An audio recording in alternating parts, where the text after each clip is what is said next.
Bismillahirrahmanirrahim. Assalamualaikum warahmatullahi wabarakatuh.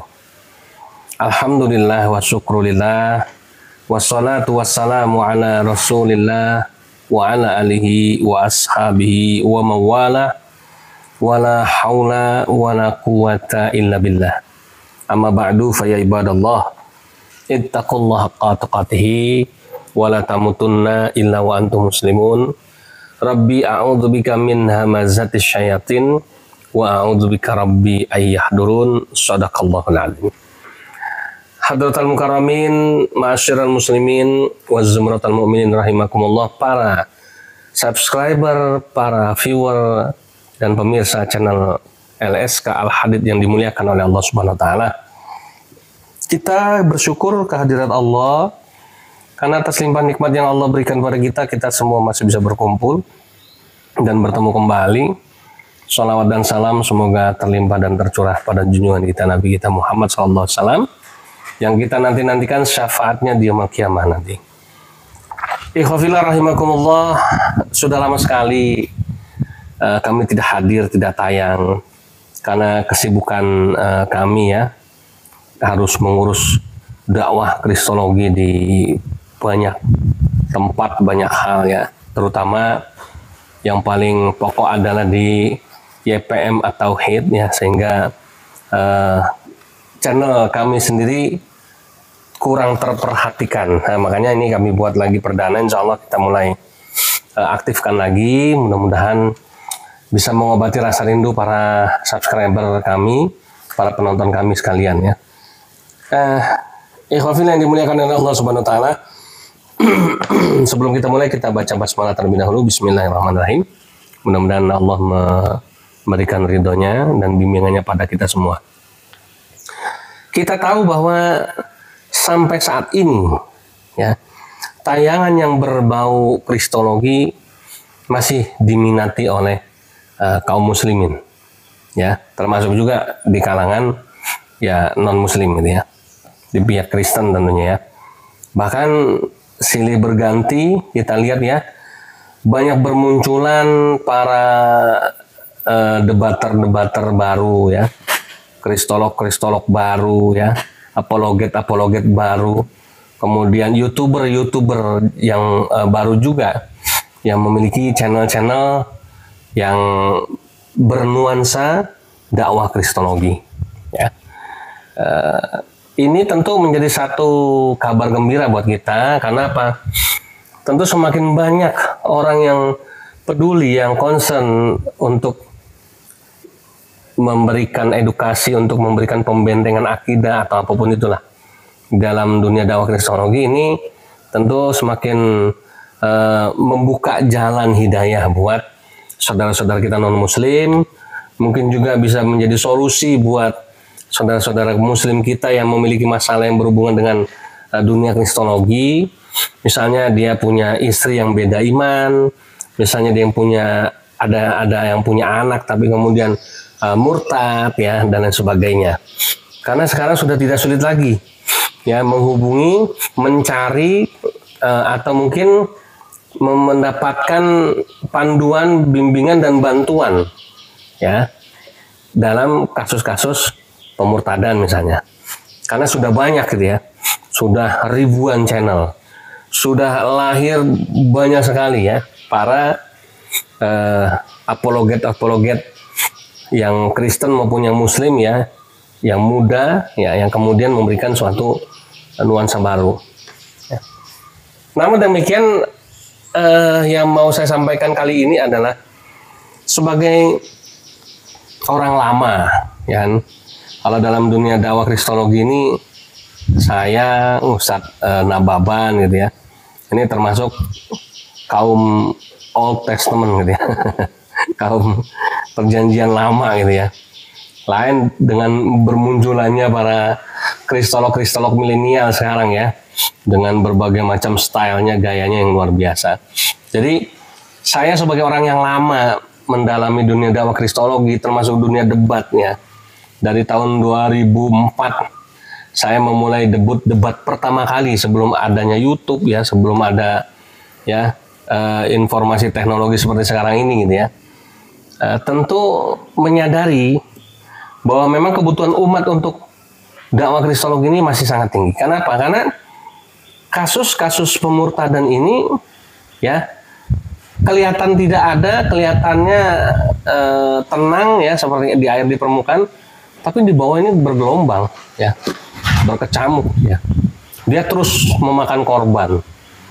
Ya, salah satu contohnya kemarin terakhir yang kami tangani di sini ada seorang mahasiswa dari perguruan tinggi Islam yang murtad karena ikut salah satu bimbingan belajar yang ternyata di dalamnya bimbingan belajar bahasa Inggris banyak bule-bule yang ternyata misionaris semua.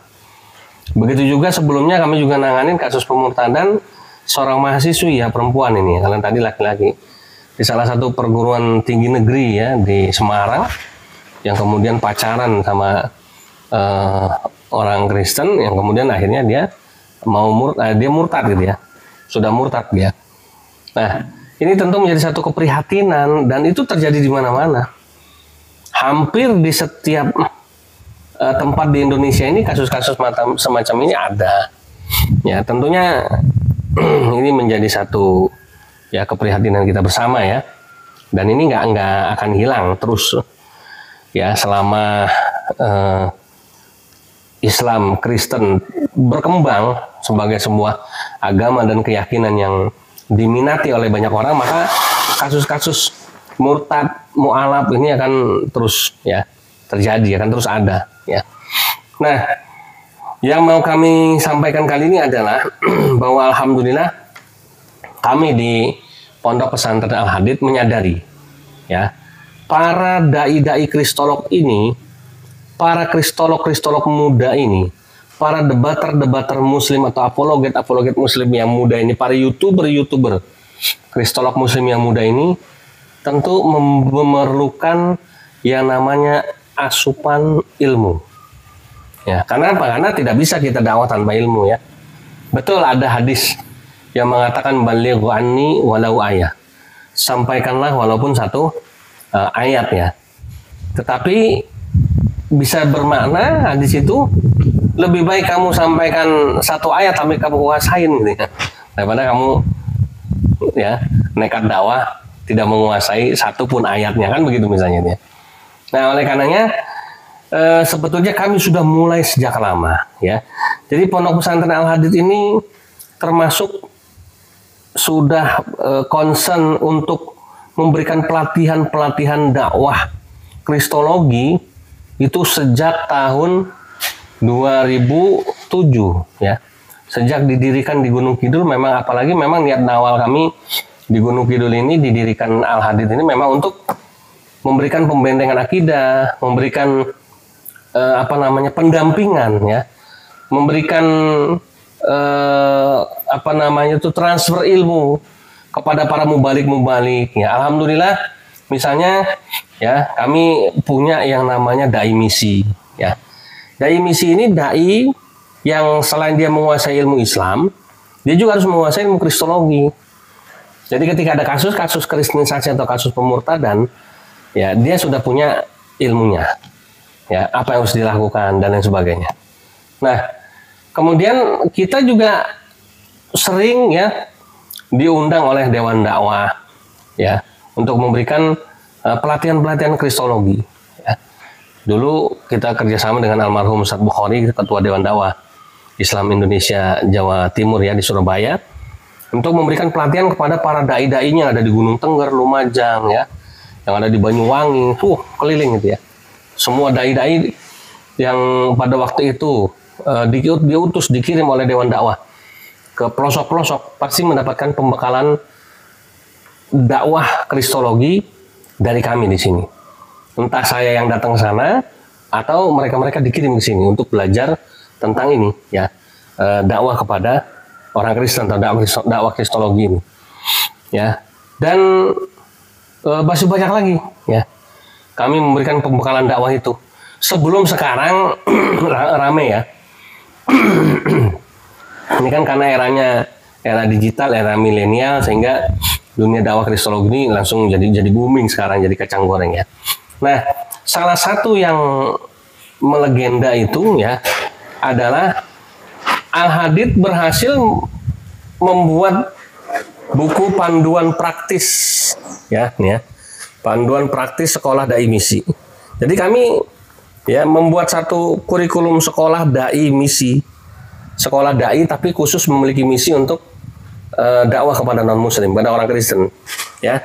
Jadi sudah ada nih, sudah kami terbitkan ini buku ini dari tahun berapa ini ya?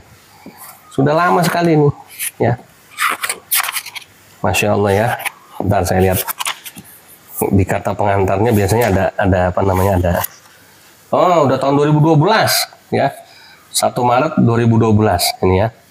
Ini saya susun sejak tahun 2012 buku ini sudah ada. Jadi sudah 10 tahun ya. Kurang lebih sudah 10 tahun buku ini. Dan ini menjadi ya ibaratnya itu menjadi kitab kuningnya santri Al-Hadid di sini. Ya. Jadi ini buku panduan praktis dakwah kepada non muslim, ya, gampangnya gitu ya. Dan buku ini alhamdulillah ya sudah dipelajari ya dipakai sebagai mentor bagi para dai-dai yang dakwah di pelosok-pelosok yang bertemu langsung dengan kasus-kasus pemurtadan. Nah, baik kita sekilas ya, ini bukan bedah buku soalnya, saya mungkin sekilas menerangkan saja. Ya, apa saja sih yang ada dalam buku ini? Buku ini konsepnya itu secara umum terbagi 2. Ya, ketika seorang dai atau seorang santri di sini mempelajari buku ini, ya, maka dia yang pertama dia akan dibekali dulu dengan teori. Ibarat orang kuliah, ya, dia tidak akan bisa lulus kalau dia pondasi dasar teori ilmiahnya itu nggak nguasain. Ya, jadi teori itu penting. Maka dia harus menguasai betul teorinya, ya, bagaimana pembekalannya, ya, bagaimana menjaga kualitas dirinya, meningkatkan sumber daya manusianya. Nah, baru kemudian setelah itu prakteknya. Maka ada nanti namanya praktek dakwah lapangan. Nah, teori di sini ada 15 pelajaran yang harus dikuasain oleh setiap dai misi atau orang-orang yang mau belajar dakwah kepada non muslim di sini. Ya. Jadi ada 15 pelajaran. Contohnya misalnya yang pertama, menyenangi firman Allah Subhanahu wa taala. Jadi jangan berharap sukses menjadi debater muslim, menjadi apologet muslim, menjadi dai, ya, atau apapun itulah, YouTuber, kristolog. Karena ternyata baca Quran aja nggak bisa. Gimana mau seneng? Kita kan mau seneng sama Al-Quran itu kan harus bisa dulu baca Al-Qurannya. Nah ini ya, maka ini pondasi pertama. Ya, jadi menyenangi firman Allah. Bagaimana kita mau membela firman-firman Allah, ayat-ayat Allah kalau kita nggak seneng? Apalagi kita nggak bisa baca Al-Quran, ya ini celaka namanya. Pelajaran kedua misalnya, perhatikan cara kamu mendengarkan. Menjadi seorang apologet yang baik itu harus menguasai cara mendengarkan yang baik. Itu penting sekali, ya. Pelajaran ketiga, ya, saudara dapat meningkatkan daya ingat. Menjadi seorang debater, menjadi seorang dai atau apapun itu, ya, kalau memiliki daya ingat yang lemah, ya sudah, siap-siap saja ya. Pasti akan jadi bahan gorengan itu ya. Pelajaran 4, kerahkan diri Anda untuk membaca. Kita tahu ya, ayat yang pertama kali turun dalam Al-Quran adalah Iqra, bacalah. Jadi baca itu menjadi pondasi dasar berikutnya yang penting untuk dikuasai oleh seorang, entah itu apologet muslim, entah itu debater muslim, entah itu dai ya, atau apapun itu, membaca ini menjadi sesuatu yang penting.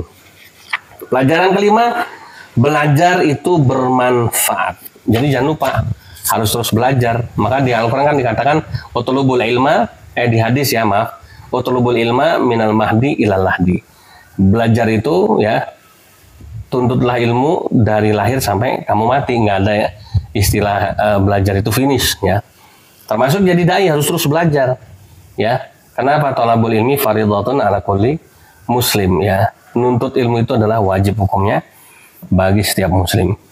Ya. Kemudian ada yang keenam, cara melakukan riset. Nah, ini juga diajarin. Nah, ini udah kelasnya seperti orang kuliah ini ya. Ya, mungkin kelas-kelas S1 awal ya, kemudian nanti riset, ada lagi riset lanjutan itu udah jenjangnya seperti S2.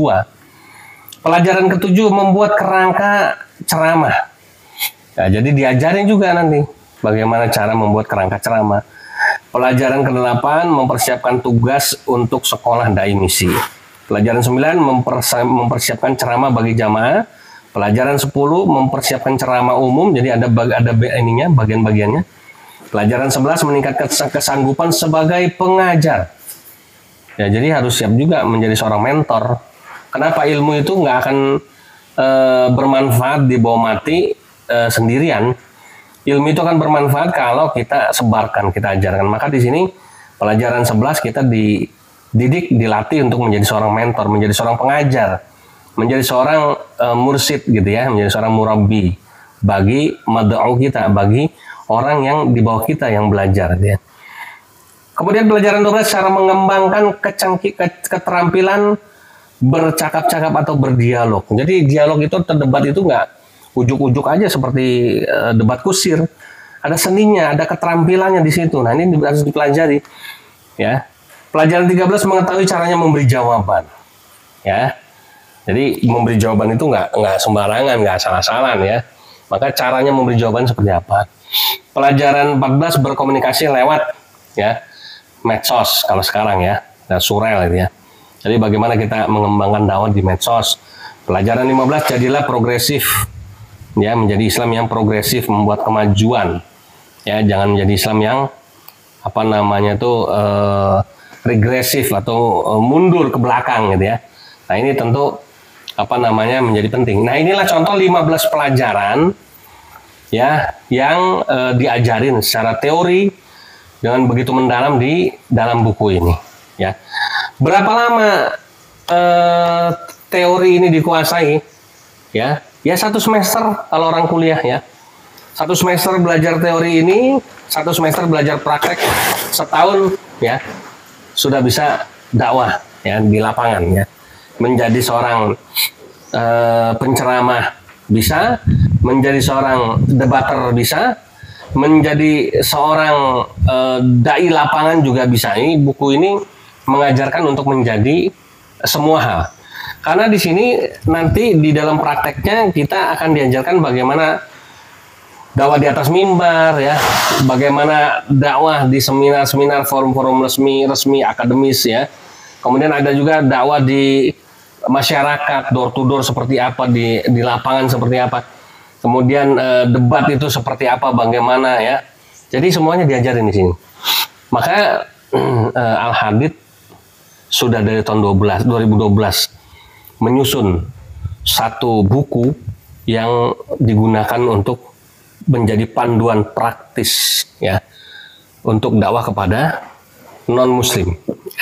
Jadi bisa dibilang bicara kristologi ya memang di Pondok Pesantren Al-Hadid ini termasuk salah satu pondok pesantren yang concern tentang kristologi sudah sejak lama. Jadi bicara kristologi mbahnya ya mungkin di Al-Hadid ini gitu ya, bisa dibilang gitu ya. Kenapa? Karena buku ini menjadi saksi ya bagaimana keberhasilan Pondok Pesantren Al-Hadid membuat satu buku panduan sebelum orang-orang lain pada mikir itu. Ya. Sebelum yang lain punya kurikulum, nyusun kurikulum mu'alaf segala macam, kami sudah dari tahun 2012 sudah berhasil. Dan saya nyusun buku ini berapa lama? Kalau nggak salah di sini saya ceritain di kata pengantar ini berapa tahun ya? 3 tahun atau 4 tahun saya lupa dulu ya. Jadi saya sempurnakan akhirnya kemudian jadilah buku panduan praktis ini ya. Nah, bagi antum yang kepengen belajar ya monggo datang aja ke sini langsung ya.